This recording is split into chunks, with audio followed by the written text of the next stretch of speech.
తెలుగుదేశం పార్టీలో అక్కడక్కడ అసంతృప్తులు వినిపిస్తున్నాయి. ముఖ్యంగా మంత్రి పదవులు ఆశించి భంగపడ్డ సీనియర్ ఎమ్మెల్యేలు నోరు తెరుస్తున్నారు. తమ మనసులో ఉన్న మాటను బయటపెడుతున్నారు. ఈ నెల 27 నుంచి 3 రోజుల పాటు తెలుగుదేశం పార్టీ మహానాడు కడపలో నిర్వహిస్తున్న సంగతి తెలిసిందే. అయితే రాష్ట్ర వ్యాప్తంగా అన్ని నియోజకవర్గాల్లో మినీ మహానాడు నిర్వహించాలని పార్టీ హైకమాండ్ ఆదేశించింది.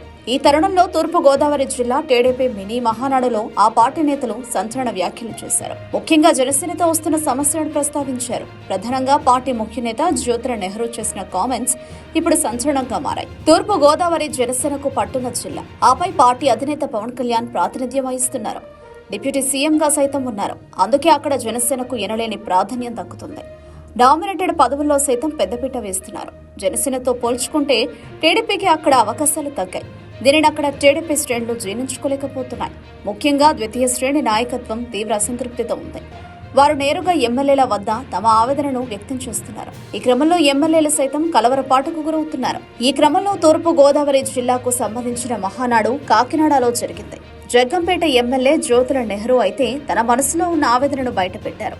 కాకినాడ జిల్లాలో పదవులు ఏ పార్టీకి వెళ్లాయో ఆలోచించాలని సూచించారు. మెజారిటీ ఉన్న తెలుగుదేశం పార్టీ పరిస్థితి ఏంటో ఆలోచించాలని వ్యాఖ్యానించారు. ఇటీవల జనసేనకు చెందిన జిల్లా అధ్యక్షుడు తుమ్మల బాబుకు 2 పదవులు ఇచ్చారు.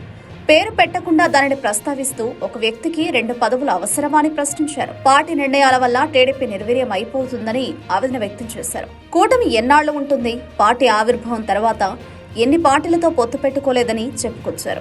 ఎన్నిసార్లు బయటకు రాలేదు అంటూ వ్యాఖ్యానించారు. టీడీపీతో పొత్తు వల్ల కమ్యూనిస్టు పార్టీలు నిర్వీర్యం అయిపోయాయని సంచలన వ్యాఖ్యలు చేశారు. అదే పరిస్థితి టీడీపీకి రాకుండా చూడాలని జ్యోతిరావు నెహ్రూ వ్యాఖ్యానించారు. అయితే గత కొద్ది రోజులుగా జ్యోతిరావు నెహ్రూ పార్టీపై అసంతృప్తి వ్యక్తం చేస్తూనే ఉన్నారు. అందులో భాగంగానే ఈ కామెంట్స్ చేసి ఉంటారన్న అనుమానాలున్నాయి. ఇంకోవైపు కాకినాడ టీడీపీ అధ్యక్షుడు జ్యోతుల నవీన్ చేసిన కామెంట్స్ సైతం సంచలనంగా మారాయి.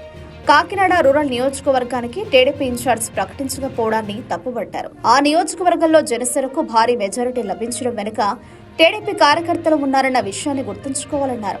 కార్యకర్తలను కాపాడుకోలేకపోతే ఇబ్బందికర పరిస్థితులు వస్తాయని కూడా వ్యాఖ్యానించారు. అయితే జనసేన విషయంలో సలహాలు ఇస్తూనే టీడీపీ నేతలు సంచలన వ్యాఖ్యలు చేస్తుండడం కూటమిలో విభేదాలకు కారణమవుతోంది.